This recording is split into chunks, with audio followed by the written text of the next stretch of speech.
这是公视第一台，刷落来请收看咱的新闻。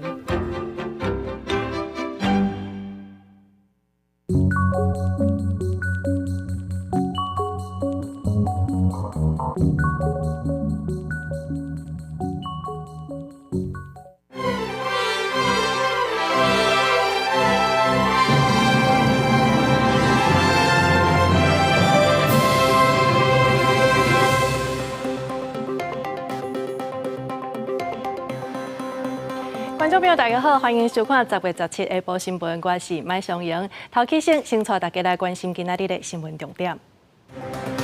明年度总预算要无结果，立法院调野协商在野立场真明确，也若民进党是希望大家商量问题，就会较好解决。中国伟大军演，郭立雄表示，咱有应对的方法，也若美国是除了相信台湾有防卫的权利，也欢喜看到咱的国防会当现代化。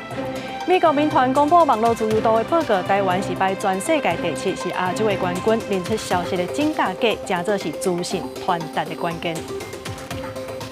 好，咱要先来关心的就是明年度的总预算到今是杳无一个结果。立法院今仔日来进行调野协商，在野党是搁讲到健保的点数，也搁有公粮的收购等等的议题。民众党是来强调因的立场是真明确，请行政院就要依法来编预算。也若民进党的立院党团是希望讲调野会当互相来商量，问题就会较好解决。谢谢柯建铭总召的发言，这次会期到现在朝野协商最和颜悦色的一次。立法院长韩国瑜14调至调野协商，讨论包括明年度中政府总预算案、考试委员人事同意权案、能源政策报告案、选拔法修正草案等4个案件。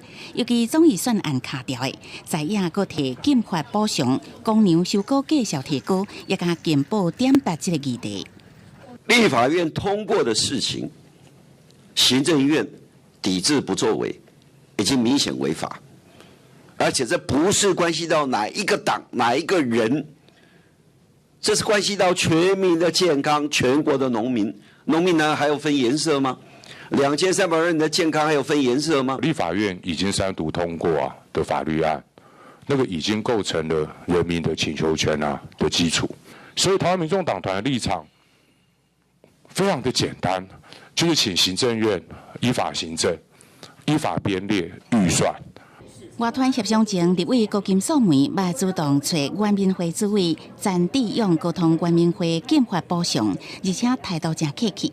暗过郭金是批评原民会讲白惨，随便放一寡无实在消息，爱詹志勇爱负全部责任。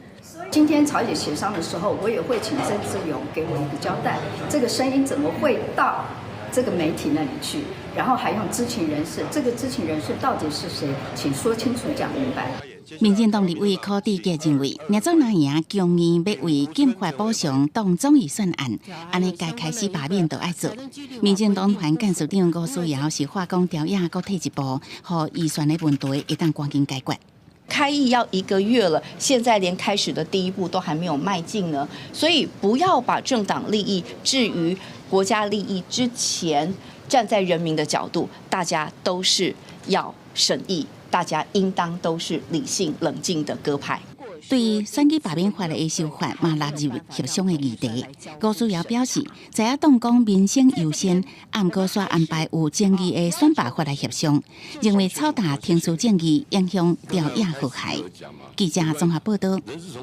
再来看央行的总裁杨金龙今仔日是去到立法院来质询，针对立委所讲的第7波选择性信用管制，这当时是会当看到效果咧。杨金龙是来表示讲，即马是要先互房市先冷落来，对房地产甲金融的稳定是拢有帮助的。希望透过管制，互外界会当改变想法，唔通想讲这厝价会起，就直直要赶买厝。为避免资金过度流向不动产，央行进行祭出第7摆信用管制，互房市交易量大大减少，互市场叫做金融海啸。央行总裁杨金龙表示，前一年房市上过热，爱互房市冷落来，若无对房地产甲金融稳定拢无好。有哪些因素催化这个次激皇室泡沫化的可能性呢？预期它的房价都一直在上涨的时候呢，那么大家就会拼命的去买房子。那这个就很容易就是催化了这个它的泡沫。杨金龙强调，对信用管制措施，未关关野企轻轻放落，也希望透过管制，互刺激企业有其心理反转。有议会关注，什么时阵才能看到成效？如果半年后，跟今嘛差不多不怎么样啊，你会不会？我不排除第8波。第8波是怎么样？要第8波了，我总觉得还是言之过早。还有挑战，还有3个状况。新青安资源虽然有限，我个人觉得它应该是可以足以来应付它。杨金龙回应，针对管制是毋是有成效，要去观察。不过最近两岸局势紧张，是毋是会出现美金换汇条？杨金龙表示，央行会随时做好准备来应应。记者综合报道。农业部甲教育部拢推出逐班有牛奶的政策，也毋过呢，即马有一寡学校并无啉到牛奶。咱的农业部长陈俊贵是表示讲，希望伫即学期就会当互每一间学校拢有牛奶通去啉。另外，针对即个鸡卵半价的问题，农业部是表示讲，会来积极增加多元的鸡卵通路。咱特别开放纽西兰牛奶免关税进口，为着要推广国产牛奶，农业部甲教育部自9月开始推动逐班啉牛奶的政策，虽引起各界批评。行政长邓英泰进前嘛承认讲，这政策确实有欠考虑。农业部长陈俊贵表示，会继续检讨。在这一学期，我们希望说能够尽量达到每个学校都能够喝到牛奶。那针对已经下定的部分，我们会尽量的去协调乳厂。然后增加乳厂的供应，然后及它的配送。另外一方面，立法院决定提高公牛的收购价数，10公斤要起5块。农业部反对，经济委员会要求说明。也拿农业部是提出1级2转3+3的政策，民进党立会表态支持，认为公牛起价敢若会好着部分的农民。不过知影是批评讲，部长家己的薪水都已经起几啊届啊，这公牛的价数有关是市场定。你受益的人数大概了不起12万，只有占大概1/5，但是你的预算要增加91亿到116亿啊！你们自己加了5次，加了17%哦。你们好意思？你们脸都不会红，说农民的公粮收购1毛钱都不要增加，好意思吗？明年度的总预算也未过关，在野党嘛批评讲，这问题就出伫农业部。整个立法院现在总预算就是卡在你农业部啊，你要1亿孤行吗？目前，搁另外一件鸡卵的量收济，产地大卖价销搁继续在闹。农业部长陈俊贵嘛表示，业者、农民甲农业部拢有责任，互鸡卵的产销稳定。除了现有的销路，会搁拍拼来扩大市场。记者综合报道。好啦，再来看这双十节过了，中国这礼拜就随围台军演。美国是来警示咱消磨兵力的风险，也乃咱的国防部长郭立雄是表示讲，咱的国军是有应对的方法。针对即马外界咧问讲，这中国何时会搁再来军演呢？郭立雄是表示讲，即马中国的军演是话来就来，无啥物正当理由，所以咱国军就要随时改变来应付对方的行动。花莲华人海沙埔17透早5点左右开始出现阵阵的火焰，规大片火焰甲海沙埔规个砍掉的，场面真壮观。这是华防部无期强军定力出动 M56突龙式涡轮发烟机，释放烟雾会当暗护，也会当干扰强军的雷达甲红外线的侦测，会当暗遮咱军机动部署执行奇敌作战。中共联合利剑美演习落幕，台海维持对立的势能。美方事件，台湾有消磨军力的风险。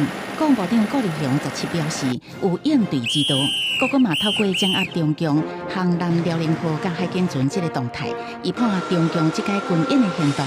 外界嘛一直在注意国军敢有掌握中共后一届军演的时间表。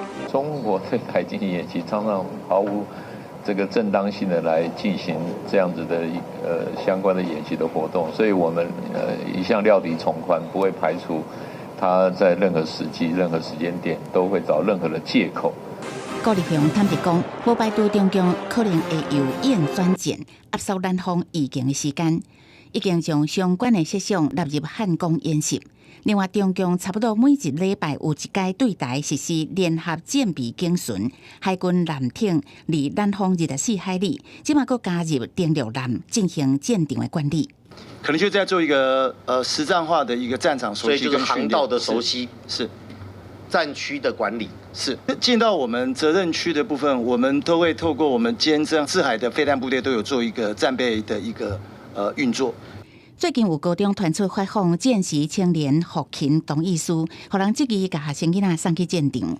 教育部长陈永尧已经有回信咧，顾立雄嘛背回讲无伫做军事勤务。紧急状况发生的时候，他们能够在这个校园里面能够自救、互救。顾立雄强调，教育训练的目的是让学生囡仔学习自救甲互救，啊，毋过会当研究甲检讨，甚至废除同意书。记者综合报道。这届中国2024的军演的美国民主党总统候选人何锦丽，互人问到针对这个两岸的立场，伊是来强调一中政策，也相信咱台湾是有自我防卫的权利。也那美国国防部主管台湾事务的副助理部长蔡斯，伊也讲真欢喜会当看到台湾国防现代化。习近平在厦门听取福建省委和省政府工作汇报。中军联合利剑2024比军演结束期间，中国国家主席习近平到甲台湾一海之嘅福建省东山岛巡视引起关注。美国民主党总统候选人何锦丽佫被问到对中国武力侵台立场时阵，伊佫表示一中政策，佫相信台湾自我防卫权利。AIT 处长高立言是讲，罗总统国庆演讲当中讲到，促进两岸对话，为韩北京用军演来回应。美国国防部主管台湾事务的副助理部长蔡斯指出，乐见台湾国防现代化，也继续支持咱得到无对称战略。While we believe that conflict with the PRC is neither imminent nor inevitable, Taiwan must be able to deter, degrade, and delay potential Chinese aggression. We support Taiwan's military in its efforts to acquire asymmetric capabilities that are low cost, mobile, distributed, resilient, and lethal. Asymmetric capabilities must also be complemented by corresponding modern defense concepts through which Taiwan's forces can effectively conduct joint decentralized operations in what would be a highly contested wartime environment. 另一边，英国国会下期举行首相答问，前首相现任在野保守党党魁苏纳克向现任首相施凯尔提问。台海议题要求外交大臣拉米访问北京期间，应该严正谴责中方军演的行动，佮关切英方技术阻止前总统蔡英文访问的代志。Worrying reports that the government may have intervened to stop a visit to the UK by the former Taiwanese president. Can the Prime Minister confirm that the Foreign Secretary will use his meetings in Beijing this week to condemn China's dangerous escalatory acts in the Strait? Continued military activity in the Strait is not conducive to peace and stability in the Taiwan Straits is in all of our interest. 前总统蔡英文访问欧洲行程第一站伫法国受邀请参访参议院，国家友台小组主席勒莫亨甲两院将近30个跨党派议员斗阵食中昼，创下任元首的纪录。不伫2023年访问台湾的前友台小组主席理查会后表示，就算捌受到中共劝阻，毋过会见蔡英文的快乐超过一切，展现力挺台湾的态度。记者综合报道。面对着外界的威胁，这强化国防就是真重要的代志啊！中科院是来发表家己所研发的高防护性复合装甲，比旧的版本要搁较轻，而且呢，卖当抵抗较大型的武器的威胁。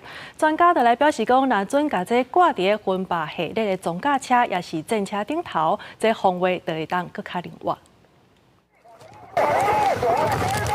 战甲车伫战场走是真重要的移动火力，毋过战甲车爱当持续输出攻击，本身的防护力嘛袂使无。国防部军备局现甲专案有成果，中科院成功研制高防护性复合的装甲，伫符合轻量的需求，会当抵抗更较大口径的机炮威胁。专家推测会加挂伫亲像分霸系列的甲车 M60A3 战车顶。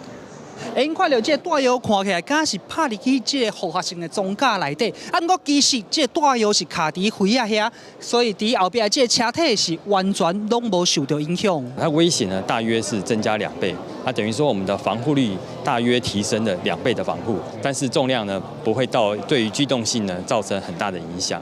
控断肥仔是防护力增加的关键之一。浅色的是旧款，深色的是新型。新款的重量更较轻，毋过防护力更较悬。同款是采用六角形，像芳收形式排列，准讲弹药拍到肥仔的接碰所在，卖当有效分散应力，防护力同款无受影响。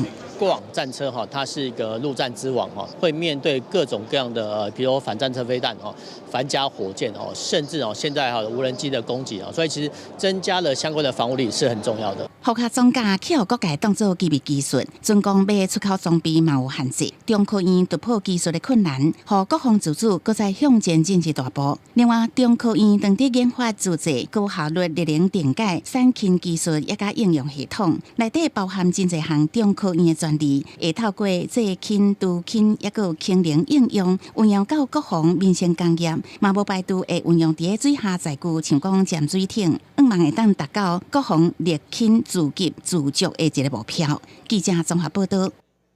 导演谢碧林的后生去到苗栗县图书馆咧演讲的时阵，因为互人讲靠老爸底อิ่就通食一世人，只口气全吞袂落，随离开现场。今仔日这苗栗县长张东锦是甲谢丁环的见面，亲身甲伊会实咧。也那谢丁环伊的态度嘛有落冷，也替这个承办人来讲话，承诺未来会针对环境的教育继续来合作。亲身迎接苗栗县长张东锦向看见谢碧林基金会董事谢丁环当面会实咧，因为谢丁环10月11去苗栗县立图书馆演讲，所收到承办人传来的信息，讲靠老爸底อิ่就会当食一世人，感觉受侮辱，当场离开。张东锦10月17除了会实咧，嘛宣布会甲请示的承办人送考纪委员会来处理。那当然，辞呈现在是在人事处，还没有到我这里来。那后面的后续，我想我们会按县府的规定那既然你讲话了，我想媒体又报了那些委员也听得到，那我们会有最妥适的处理啦。代志发生了后，谢丁环伫面册讲事情的头尾引起讨论。伊想袂到讲这件代志的上新闻，甲教育处长、科长也有承办人斗讲话，强调人拢会讲唔对话，毋过无够爱改进，结果才严重。伊嘛讲，苏当时家己的情绪控制袂调，是因为家己继承老爸一直坚持，去互误解才安尼生。如果你因为工作而被羞辱的话，你是可以接受的，因为你有拿钱。但如果你是因为坚持自己的理念跟信念而被羞辱的话，你就会觉得很难过。对，因为难过的点是你没有被谅解，你做的事情没有被看到。张东锦会后，甲谢丁环互相交换礼物，嘛期待看见谢碧林基金会会当带动苗栗的学校有愈侪环境教育。双方讲未来会有愈侪合作，嘛为这边演讲的风波来收尾。记者苗栗报道。再来看台大病院员工若准休困要出国佚佗，就要照病院的规定提早申请，经过核准了后才通出国去佚佗。即马台大病院工会是来质疑这有违反劳基法，所以提告。今仔日一审判决出来这法院是认定讲病院方面并无禁止员工来出国，所以判工会败诉。也那病院是表示尊重判决，工会是讲因会搁再研议上诉。行动要自由。真侪医护做伙争取自身的权益。台大病院工会过去真侪摆抗议主张院内内规，要求员工出国，无论任何价别拢爱先申请，而且有期间甲地点，经过院方核准才能出国。若无会送到定处，这期相关的规定违反劳基法，侵害迁徙自由。拍官司提告病院，不过法院一审判决败诉。你的特休假要什么时候请，跟你请假之后的那个用途，包含你要去哪里，你要做什么。这些理论上完全是劳工的自主权利。假设他人力真的有需要协调的时候，他可以与劳工来协商。可是他理论上没有任何的审查跟准护权。工会败诉是合议庭决定，医疗院所甲一般注重盈利的企业无同。因为社会公益的考虑，事前整合员工出国伫病院面临紧急情形，严情紧调度人力，互医疗业务合理运作，而且相关的内规，敢若要求事前申请相关注意事项，无明定准拨权，也无发生过员工申请不准的情形，真歹认定有不当限制员工休困。工作安排上没有问题，不会妨碍到这个相关的业务的推动啊。比如说急诊还是要有人当班啊，等这些。那在主管，除非还有另外其他特别考量，否则鲜少说大概不会准假啦。医方回应尊重破卦，也指出，在确保员工权益前提之下，所优质的医疗服务，农民因为个人或者是系统性因素来耽误。不过工会对一审结果表示遗憾，因为出过管控机制，糟蹋医疗人员的权益。收到判决书了后，建议要阁提起上诉。记者综合报道。来看一项灰安的意外，这是发生伫昨早起，华航有一架对桃园要飞去柬埔寨的飞行机，结果煞互中油的油车甲弄到机翼，全安尼破一空。面对这个意外，华航是随改派另外一架飞行机去飞，后手会来理清事故的原因，甲中油讨赔偿。中油的油酸车向后壁挖过，甲车身甲石膏卡掉的所在拔开。华航 CI861 班机本来16早起要自桃园飞柬埔寨金边，做伫机场的地面作业时阵，被油酸车弄到，车身拔开了，看到正边石膏的下骹破一空。我们的油酸车经过飞机机翼的下面的附近，然后因为高度的问题，有去擦撞到那个飞机的设备。桃园机场航务处伫接到中油的通知了，到场了解，讲主要是因为加油员伫咧驶油酸车时阵，伫第三停机位接唔到石膏的管道，无顺利机弄到华航客机的石膏。已经通报民航局调查，无影响机场营运或者是空气设施。我们以民航局调查的结果为主啦，我们完全配合民航局的调查。华航表示，修护人员有随依照标准作业程序处理检修，严格考虑到安全，是派其他的航机执行任务，也伫环境调查清楚了，向中油要求赔偿。好在在现场无另外受伤。因那同机场也拄好伫咧讲，一天暗时进行空难灾害防救演练，强化全天候全时段救灾的能力，为无法度预测的风险做好万全的准备。记者综合报道。有一句话讲，有样看样，无样就来家己想。即卖呢是有一个印尼籍的查某义工，伊看影片学技术，就家己私下甲人做医学美容、甲翘喙齿的工课。而且因为伊所开的介绍是真俗，所以人客拢真捧场。即卖移民署经过几个月的调查，落尾总算伫个高雄旅馆的房间掠到这个义工。民众喙齿打矫正器，佮有矫正前后的相片做宣传。移民署进前接到通报，一个印尼籍的女性移工私下做医美、喙齿矫正甲美白等非法医疗行为，因为费用俗，而且名额有限，吸引真侪移工来做。咪女疑似上网看影片，自学矫正技术，且不定时在网络公布预约医美疗程时段及地点，因费用便宜且名额有限，吸引许多同乡慕名预约。稽查人员伫高雄三民区一间旅馆掠到将旅馆房间当作临时工作室的移工，现场阁超出真侪医疗工具，专以违反医师法移送地检署侦办。这附近的饭店都有，不是只有我们。业者表示，唔知影旅客来大的目的。根据了解，移工每摆治疗单收几千块，无到市价1/10。医师提醒，好无合法伫照的名义做治疗，恐惊会出现真侪问题。美白的药剂其实是要通过卫署字号，它才是一个安全的药剂。经过美白的治疗之后，牙齿会比较容易有一些敏感的状况。那同时，医师会需要帮他先评估，说是不是有一些牙周病的问题，或者是蛀牙的状况。医师斟酌检查患者的喙齿，矫正治疗对评估到过程可能会发生真侪状况，需要医师专业才会使处理。医师提醒民众唔贪贪俗选美医，以免发生真歹挽回的效果。记者陈焕武、柯正俊高雄报道。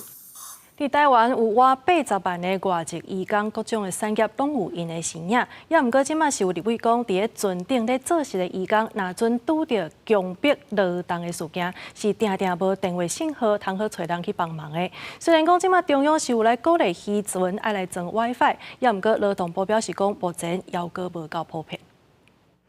台湾部分产业的劳动力真靠移工，统计到8月底，台湾有超过79万的移工。拜四立法院卫生环境委员会针对移工支持系统进行讨论。虽讲劳动部有说1955劳工专线，同性两体内会多语言申诉管道，但是有立委质疑，婉用渔业的移工可能看会到，用袂到。他一年到头都是在船上，他能打这支电话吗？ 1955。委员，这个远洋渔工当然是比较困难啦。不过我们现在有人提供装设 WiFi 嘛，这也是所谓这个渔业人权行动方案里面一个重点的。那普及率 OK 吗？当然现在普及率比较没有那么全面，甚至比较还算低啦。远洋渔船 WiFi 的问题，8月也有 NGO 讲，台湾远洋渔船1100只，只有81只有 WiFi 通予渔工使用。劳动部表示，因为远洋渔船开 WiFi 牵涉卫星通信的问题，等咧参同业部合作解决问题。另外，9月新竹爆出有偌一渔工伫雇主厝内生囝的事件，引起各界关注。有立委指出，假使渔工伫台湾生囝，竟然无法度参产业渔工同款领生育补助。也有委员指出，有部分失联渔工伫台湾生育了后，病院煞予人欠销。因为他没有投劳保，所以完全是被排除在外。你认为我们这样的制度是不是有缺漏？而监察院的报告其实已经告诉你们，这个部分应该要去检讨。我们有这个想法要加入，我们也在加入，可是社会上有不同意见。失联移工或者是黑户宝宝的医疗，对他们来讲也是一个负担。几乎都是失联的移工，产生的医疗费用，我们有跨部会的讨论，对这个要怎么去补贴医院。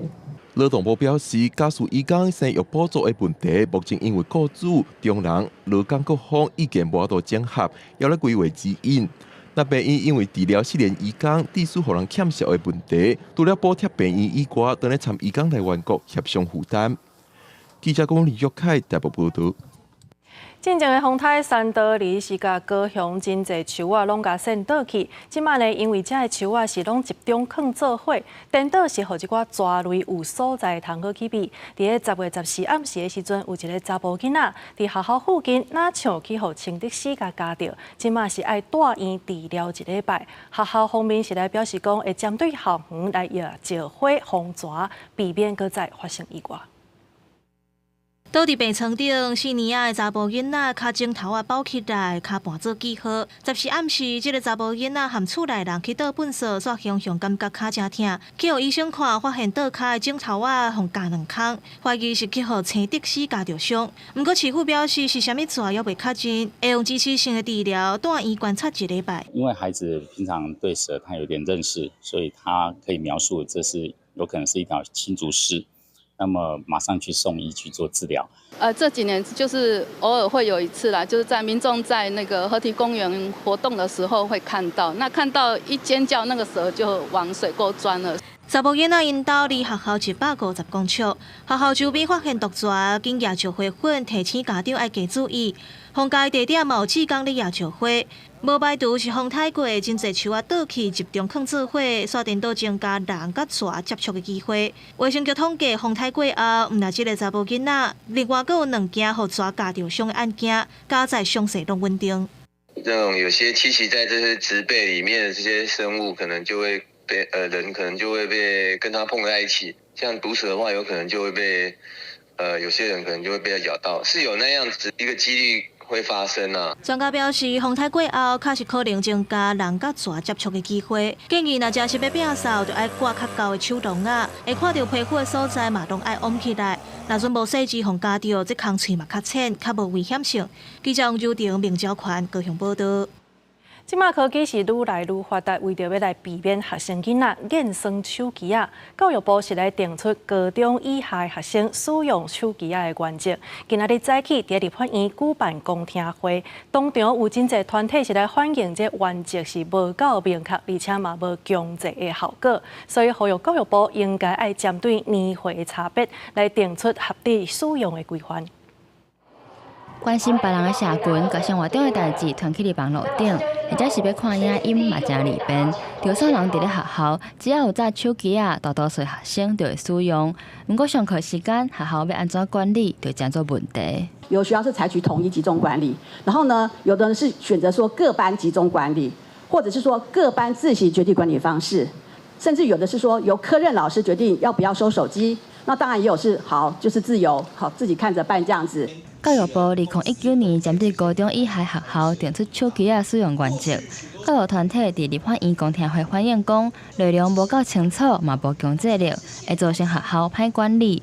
那这几年因为手机的使用愈来愈普遍，嘛愈接传出学生之间产生纠纷，或者是价值观混乱的问题。那也有老师啊跟我们反映，就是说有些人在学校2栋大楼的围墙上面跳来跳去，然后故意用手机拍摄他惊险的画面，然后上传到 IG 的限动。学生在校园不宜使用手机，应该全面管制。上课的时候就是全部人交到后面的手机袋，那下课你就可以开放使用。老师很多东西都是放在Google Classroom 里面。下课的时候我们有时候要去看手机说，老师有没有说我们下一节要去哪里？其实最大的担心是说，我要联络孩子，我找不到，我马上知道你在哪，看手机就知道你定位在哪，那你就给他一个联络窗口，因为现在在学校联络窗口有时候比较模糊。教育团体呼吁应该要针对无共年岁差别，定出合理使用的指引，统一规范。若是智慧型手表的问题，尤其是伫小学，若要定相关的规定，嘛希望会当分阶段管理。记者综合报道。国际消息，咱要来关心的是大企业三星电子呢，伫印度厂的工人10月16来结束过外国的罢工的行动。虽然讲即马公司是还未承认工会，也毋过受同意劳工的要求。也若美国波音公司因罢工嘛已经有过外国的时间，劳资双方即马是讲无对同，所以公司是打算要装一条外的代票，希望会当赶紧渡过难关。经过达到1个月罢工，伫印度南部塔米尔纳都邦的三星电子工厂参加罢工差不多1500个工人宣布取消示威活动，因为工会已经甲三星管理阶层达成共识。நல்ல முறையில் முடிந்திருக்கிறது. பொதுவாக ஒரு போராட்டம் என்றால் எல்லோருமே வேலைநிறுத்தம் என்றால் மிகப்பெரிய அளவிற்கு வன்முறை கலவரம் இவையெல்லாம் இருக்கும், தொழிற்சாலை மூடிவிடும் என்றெல்லாம் பேசப்படுவது. இந்த போராட்டத்தில் பிரச்சனை எதுவுமே இல்லை. மிகுந்த அறம் சார்ந்த போராட்டமாக இது நடந்தது.三星同意提高工资、医疗保险甲更较好的设施等，不过也未承认工会，将由法院决定新工会的注册问题。不过，这个罢工已经对印度总理莫迪拍拼吸收外资、选择印度来代替中国制造业的计划出现阴影。波音公司的员工大声化罢工，差不多33000个工人已经持续罢工1个月，诉求提高薪资甲改善退休福利。即马佫传出，波音因为罢工拖退着财政，已经向美国证券交易委员会申报，未来3年内要发行公司债，也甲筹资250亿美金，同时透过专案融资筹措资金100亿美金，合计筹措资金有350亿美金，差不多1.1条台币的资金。Even when Boeing received the economics that they demanded, they squandered it with stock buybacks and then sending money back to the shareholders. Let's not forget it was Boeing that has undermined its own manufacturing system for short-term gains, right? 波音进前再因为罢工致使延后交付喷射机，执行长顶礼拜宣布，今年第3季净损失恐惊达到50亿美金，所以宣布要裁员17000人。今年截至10月15，波音的股价累计已经大落41.55%。欧洲飞机制造商法国的空中巴士嘛传出要裁员2500人，主要是针对国防甲航太部门，差不多占这个部门的员工总数7%。通前检一直开钱，搁予马斯克的 SpaceX 这对手竞争的事业。公司新闻定为人编译。再来看非洲的奈及利亚，这个国家昨是来发生油罐车、丙车搁漏油爆炸意外，附近真侪人原底是想讲趁人丙车要挖过去车边好挂油，结果车煞发生爆炸意外，上无是147个人死亡，有900人受伤，而且这死伤人数还阁会增加。几多架钻油，大火烧未停，就让知影这台油罐车伫咧弄着冰车时阵，冲击的力量有偌大。意外发生了，真侪人摕着桶啊管啊要去渗油。警方北警告讲，莫挖运，而且封锁现场，不过人愈来愈多，无法度控制，尾下就发生爆炸，造成重大死伤。真侪死者正用手机手脚砍掉的，避免规身躯烧甲乌草搭的情形，互人看到。救援人员甚至伫咧离事故现场更较远的所在发现真侪尸体，初步看来可能是身体导火了，走来者想要喊救人，不过火无拍发，也是小事。And they only see what they stand to gain.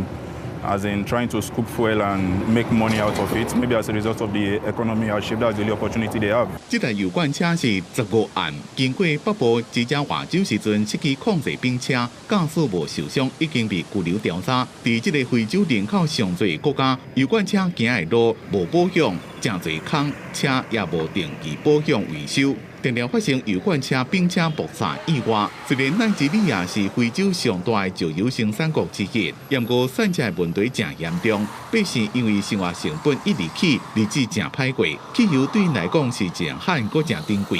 而且自从去年政府无搁再补贴燃油了，汽油的价销起6倍。所以民众若看到油罐车并且常常冒着性命的危险要去缺油。根据官方的资料，2020年发生1500件油罐车事故。 超过500人死亡。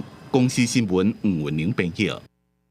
澳洲的无尾熊过去这1世纪以来数量是直直的减少，即马已经正式列作强美断种的生物啦。这无尾熊除了是徛起的环境互人破坏以外，细菌的感染也有车祸，也是造成这个族群数量直直减少的原因。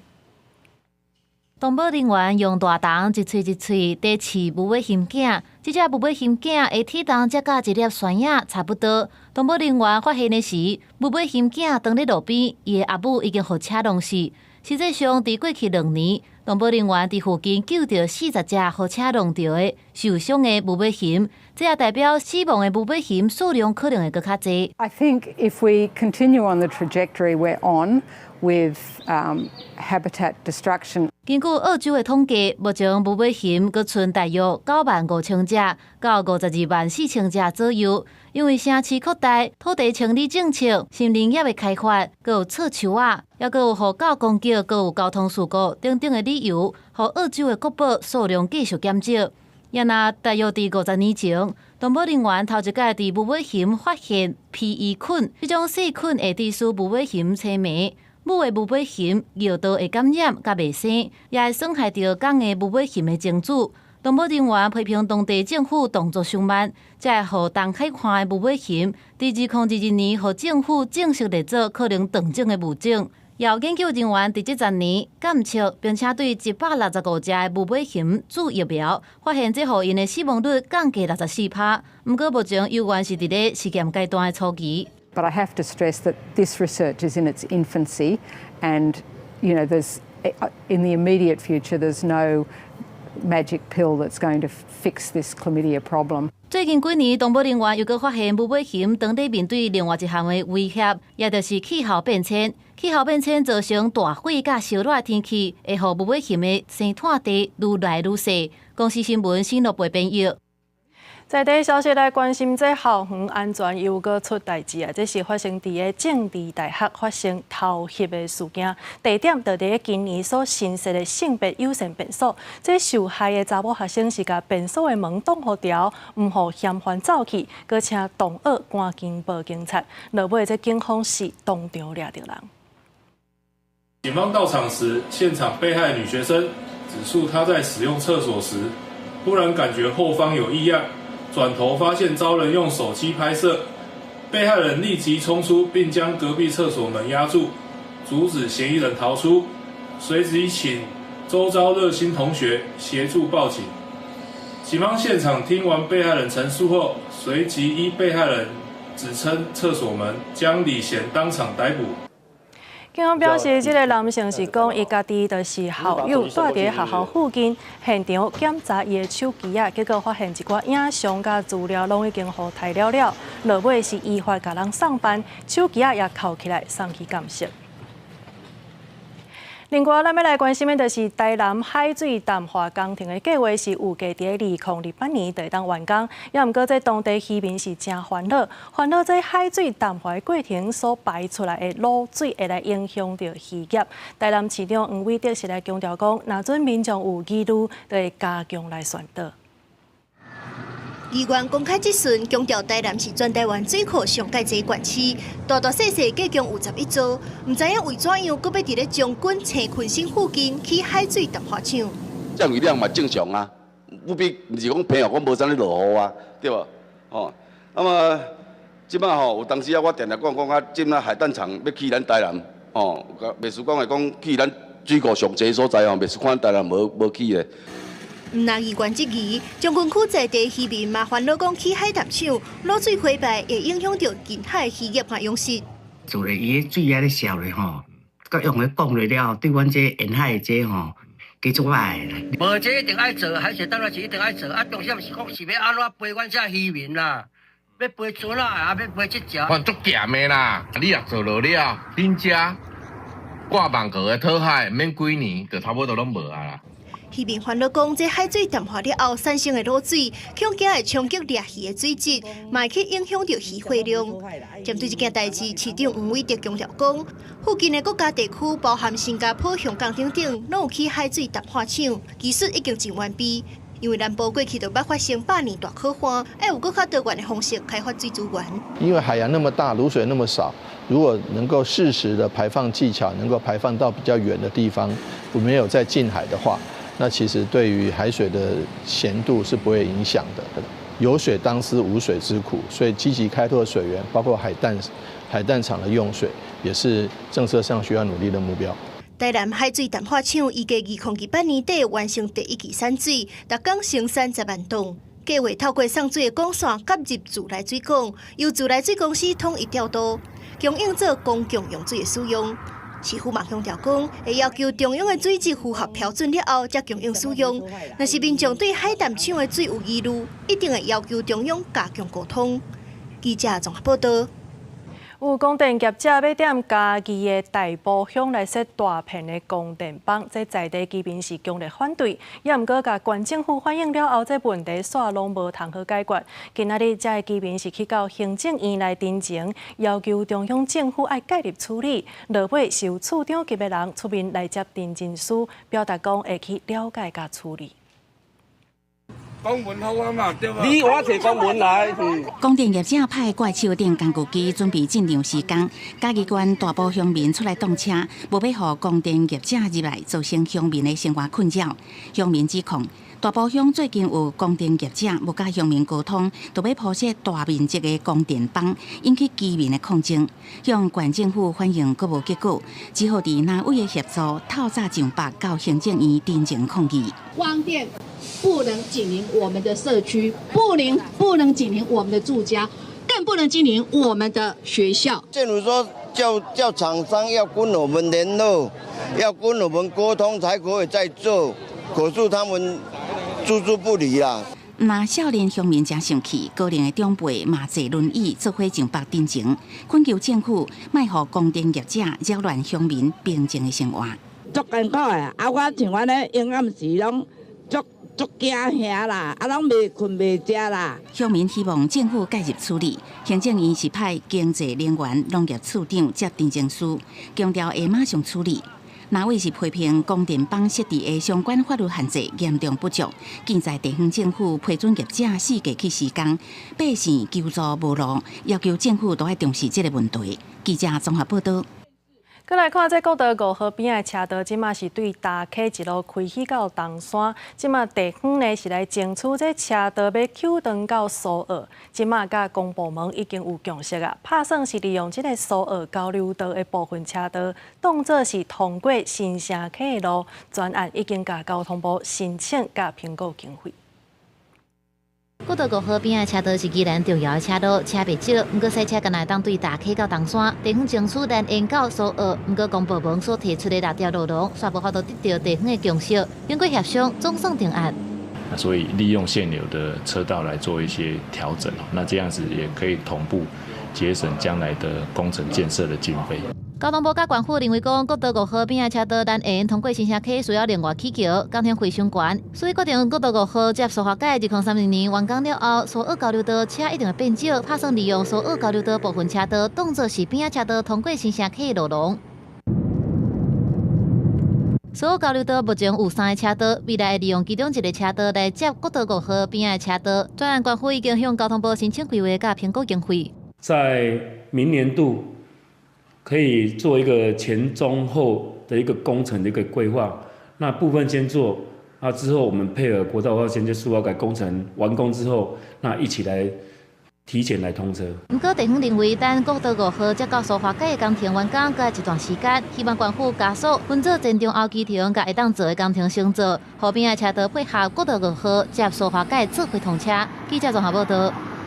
根据美国人权组织自由之家所公布的网络自由度的报告，咱台湾这网络自由度是排全世界第7，还阁是亚洲的冠军。要毋过呢，即马线顶的假消息是愈来愈多。台湾事实查核中心是表示讲，即马民众要安怎认出这消息真的也假的，诚做是未来人际沟通也阁有资讯传达的关键。然而，成千上万的乌克兰人正在死亡。朋友是不会眼睁睁看着朋友遭受大规模的死亡的。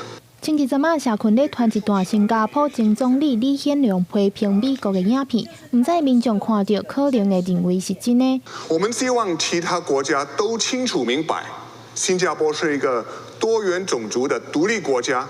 即马这段画面看到的，则是新加坡总理李显龙发表国庆演说正确的内容。即马假的资讯散播伫网络是真史上的代志。这几冬来，因为 AI 的发展愈来愈普遍，影片内底会当看到连李显龙讲话的声音甲嘴型拢模仿甲足共。有图无一定有真相，吼，即马若有图，回归脉络，第一个伊先懂咧，莫马上相信，莫马上传互你的朋友，传互你的群主，因啊无就愈侪人受害。根据美国人权组织自由之家公布上新的网络自由度报告，咱台湾的网络自由度以79分排全世界第7，阁是亚洲国家的冠军。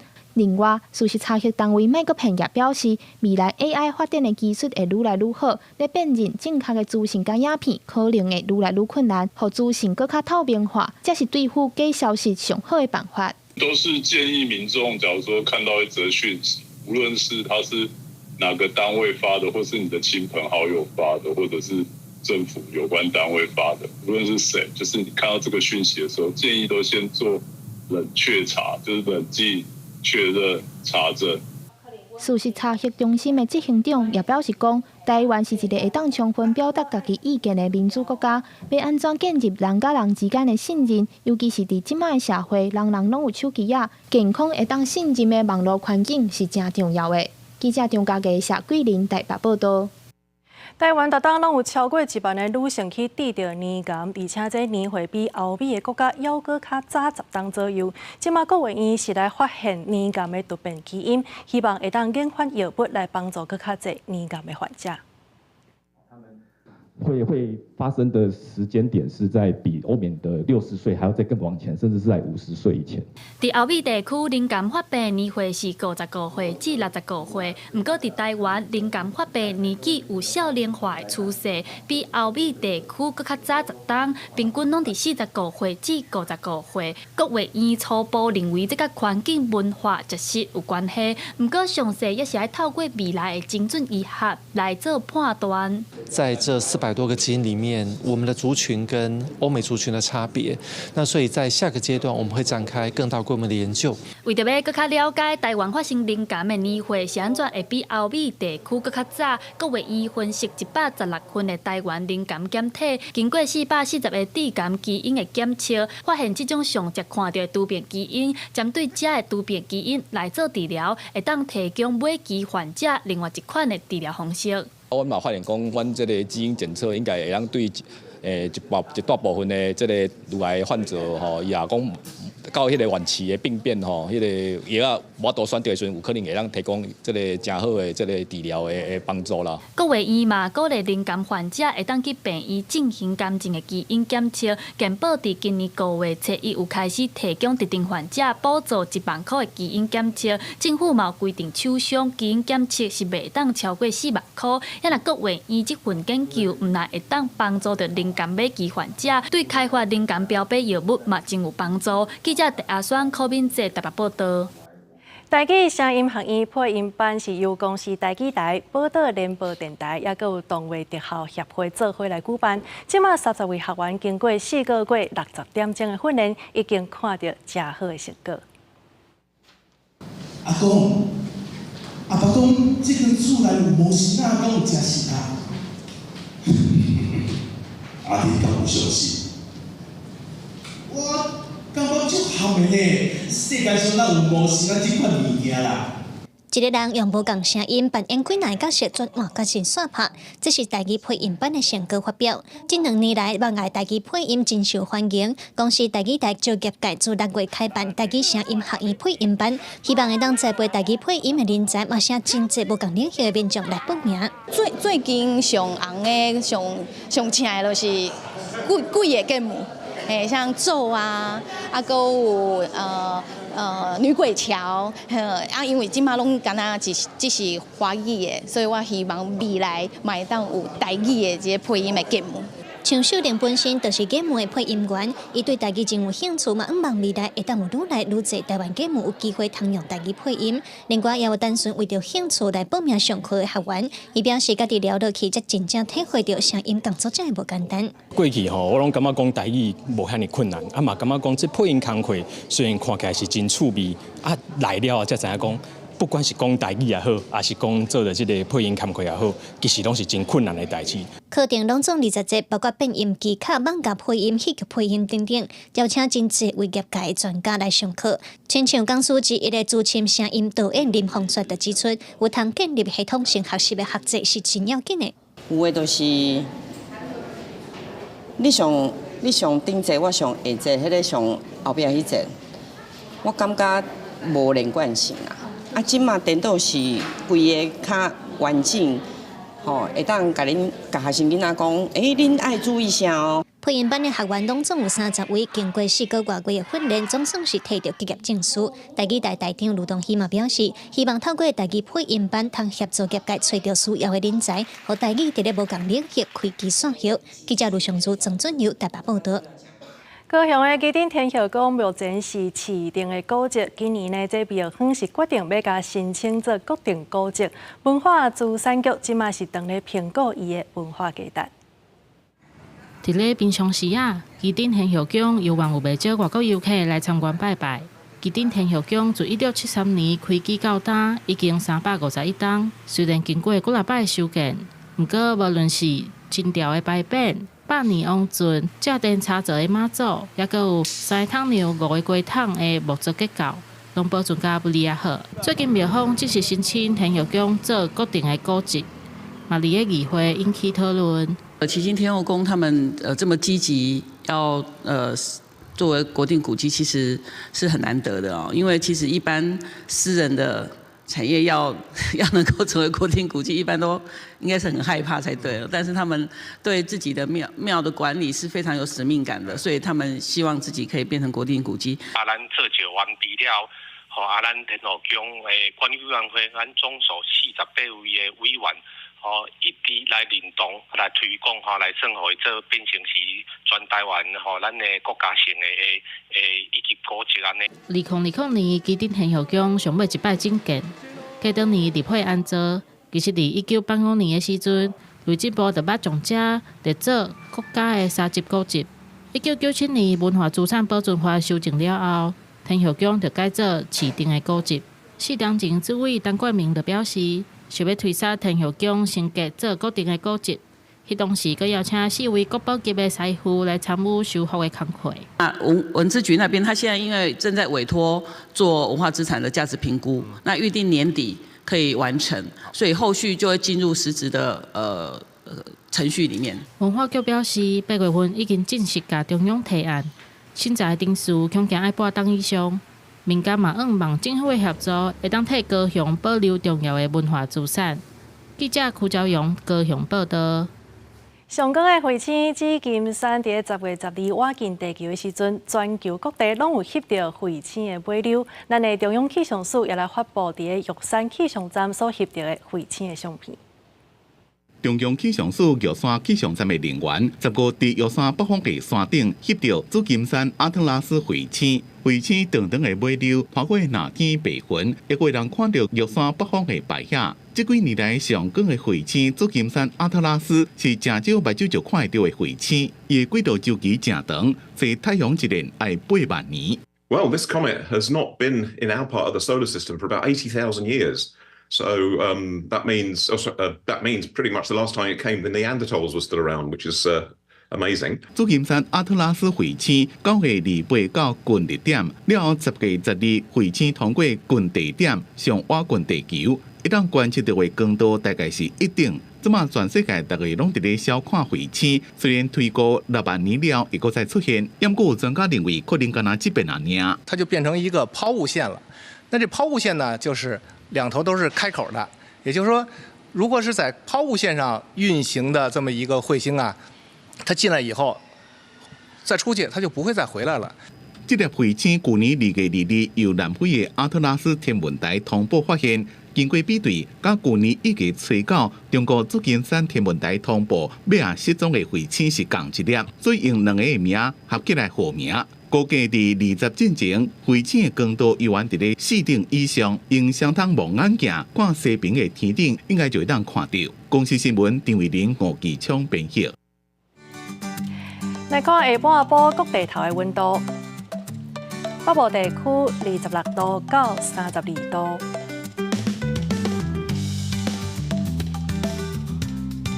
中部地区是27度到33度，南部地区28度到33度，东部地区是27度到31度，外岛地区25度到31度。以上就是这则台语新闻，感谢你的收看。明仔载同一个时间，咱再相会。